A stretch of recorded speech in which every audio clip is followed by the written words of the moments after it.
केंद्र सरकार द्वारा 8वें वेतन आयोग के गठन के बाद से ही केंद्रीय कर्मचारियों और पेंशनर्स के बीच सैलरी और भत्तों में बढ़ोतरी को लेकर खूब उत्सुकता है।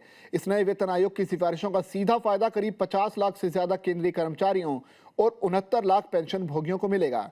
इसी कड़ी में अब हाउस रेंट अलाउंस को लेकर एक बड़ा अनुमान सामने आया है।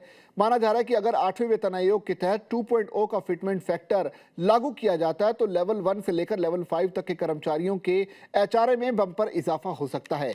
यह बढ़ोतरी अलग अलग शहरों के हिसाब से 10,800 से लेकर 17,520 रुपए प्रति माह तक होने का अनुमान है। आइए समझते हैं कि नए नियमों के तहत किस शहर में रहने वाले कर्मचारी को कितना एचआरए मिल सकता है। हाउस रेंट अलाउंस की अगर बात की जाए तो केंद्रीय कर्मचारियों की सैलरी का एक बेहद महत्वपूर्ण हिस्सा ये होता है। ये पैसा कर्मचारियों को उनके रहने और घर के किराए के खर्च को पूरा करने के लिहाज से सरकार की तरफ से दिया जाता है। नियमों के मुताबिक जो कर्मचारी किराए के मकान में रहते हैं वो इनकम टैक्स एक्ट के तहत इस भत्ते पर छूट भी दावा कर सकते हैं। सरकार ने शहरों की आबादी के हिसाब से देश को 3 अलग अलग श्रेणियों में बांटा है, जैसे कि एक्स, वाई और जेड, जिसके आधार पर एचआरए की दरें तय होती हैं। अगर सरकार 8वें वेतन आयोग में 2.0 फिटमेंट फैक्टर के फॉर्मूले को हरी झंडी दिखाती है तो लेवल 1 से लेकर लेवल 5 के कर्मचारियों के लिए मंथली एचआरए का दावा जो ढांचा है वो अलग अलग हो सकता है, क्योंकि बढ़ती महंगाई और शहरों में रहने के खर्च को देखते हुए कई केंद्रीय कर्मचारी संगठनों ने सरकार के सामने अपनी मांगे रखी है।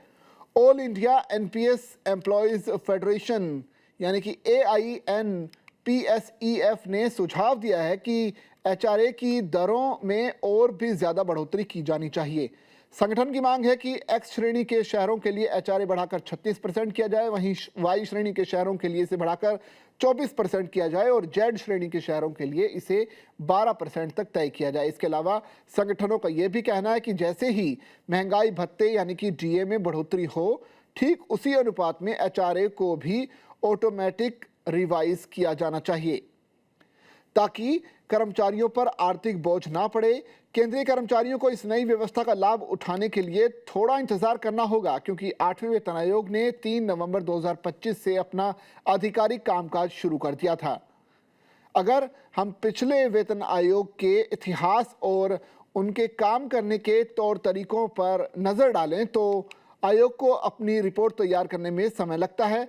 माना जा रहा है कि वेतन आयोग अपनी अंतिम और विस्तृत सिफारिशें फरवरी से अप्रैल 2027 के बीच ही केंद्र सरकार को सौंप सकता है, जिसके बाद इसे कैबिनेट की मंजूरी के लिए भेजा जाएगा और उसी के बाद ही फिटमेंट फैक्टर और सैलरी बढ़ने की जो प्रोसीजर है उस पर मुहर लगेगी।